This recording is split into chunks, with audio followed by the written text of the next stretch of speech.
আমার একটা পাহাড় কেনার শখ, কিন্তু পাহাড়কে বিক্রি করে আমি জানি না। যদি তার দেখা পেতাম, দামের জন্য আটকাতো না। আজ আমি যাচ্ছি পাহাড়ে, পুরুলিয়ার জয়চণ্ডী পাহাড়। বাড়ি থেকে বেরিয়ে ওই 10 মিনিটের মতো গিয়ে একটা ড্রাগন ফলের বাগান আছে। এর পুষ্টিগুণও নাকি অত্যাধিক। একদিন বাজার থেকে এনেছিলাম, আমার ভালো লাগেনি। আমরা এখন ছাতনাতে চলে এসেছি। গরম গরম চপ কেনা হলো। এখানে চপটা আসলে ভীষণ সুন্দর করে। উফ, ব্যাপক। কেমন লাগছে বেটু? ওই যে আবার কেক আসছে। খাবার দাবারটা ঠিকঠাক থাকলে কেমন লাগছে?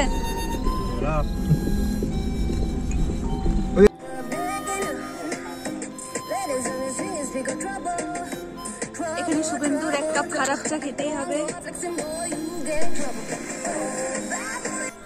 ছাতনা থেকে সোজা গিয়ে খড়বোনা হয়ে চাকলদার মোড় দিয়ে সোজা বেরিয়ে গেলে জয়চণ্ডী পাহাড়। বাঁকুড়া থেকে 2 ঘন্টার মতো লাগলো যেতে।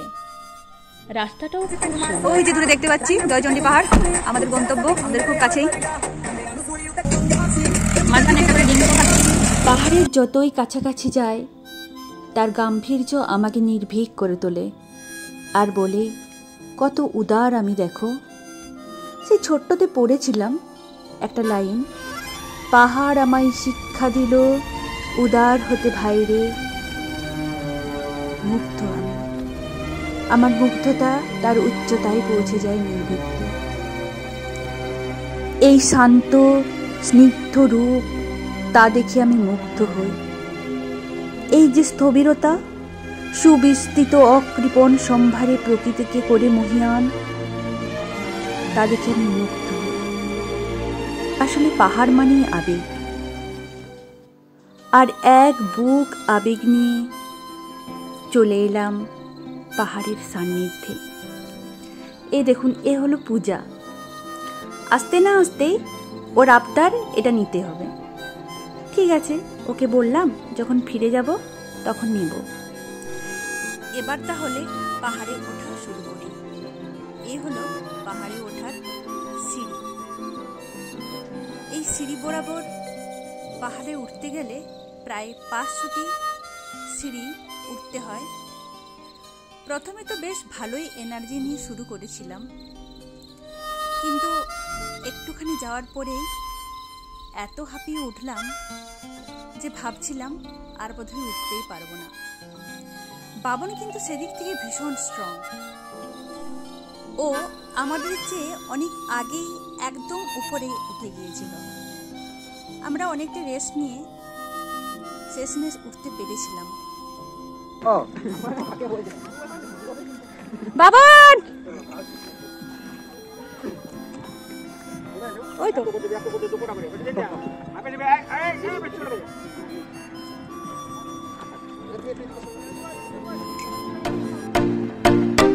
roll up sleeves, yeah. 24 gets smile and merch red eyes. Commas in his hair, dream with the same body ain't none. Ring up neck and letters on his fingers, pick up trouble, trouble, trouble, trouble. Don't go flexing, boy, you get trouble. Oh, bad boy, messing with that boom boom. Oh, bad boy, waiting on that boom boom. Oh, bad boy. ওপর থেকে নিচটা এত সুন্দর লাগছে। নিচে একটা পুকুর আছে, আর পুকুরটার চারিদিকে তাল গাছ আছে। ভীষণ সুন্দর দেখতে লাগছে। এবার আমরা আর একটুখানি উপর উঠে যাব। এখানেই আছে একটা বজরঙ্গবলীর মন্দির। ওই উপরটাতে গিয়েই ওখানেই বাবনকে দেখতে পেলাম। এটা আছে মা চণ্ডীর একটা মন্দির। এই উপরটা আরো বেশি সুন্দর। সবচেয়ে অবাক হওয়ার ব্যাপার যে এখানে দোকানে ভর্তি, ঝালমুড়ি, পাপড়ি চাট, আর বাইরেটা এত সুন্দর লাগছে, একেবারে মনোমুগ্ধকর। বেশ ভালো। বাঁকুড়ার সামনেই এত সুন্দর একটা জায়গা। ওই দূরে একটা ট্রেন লাইন আছে, সেখান দিয়ে মাঝে মাঝে ট্রেন চলে যাচ্ছে।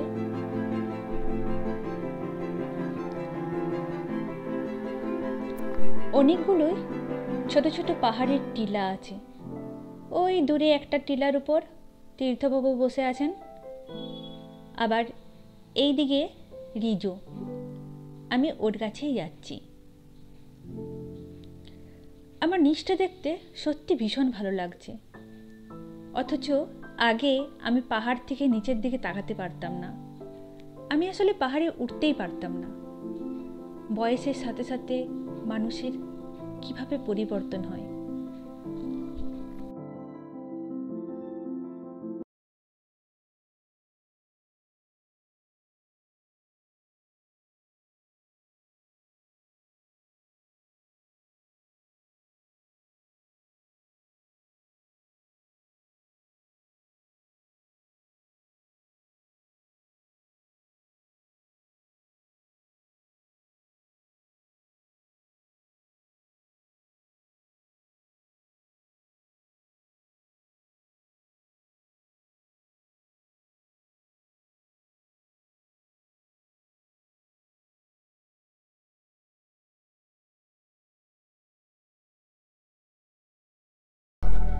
এতটাই আমার ভালো লেগেছে যে আমি ভাষায় প্রকাশ করতে পারছি না।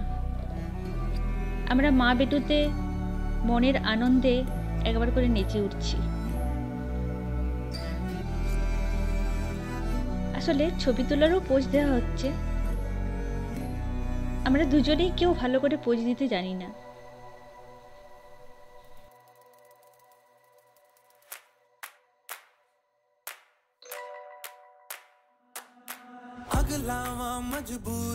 এটা হলো চণ্ডীমাতার মন্দির। ভেতরের মূর্তিটা এত সুন্দর দেখতে, অসাধারণ, ভীষণ শান্তি। বেটু এই ওয়াচ টাওয়ারটা নিচে কয়েকটা ছবি তুলে নিল। এবার নিচে নামবো আমরা।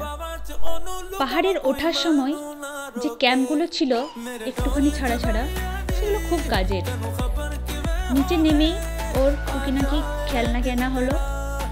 বড়ও দেখতেই হয়েছে, ভেতরে ভেতরে এখন অনেক ছোট।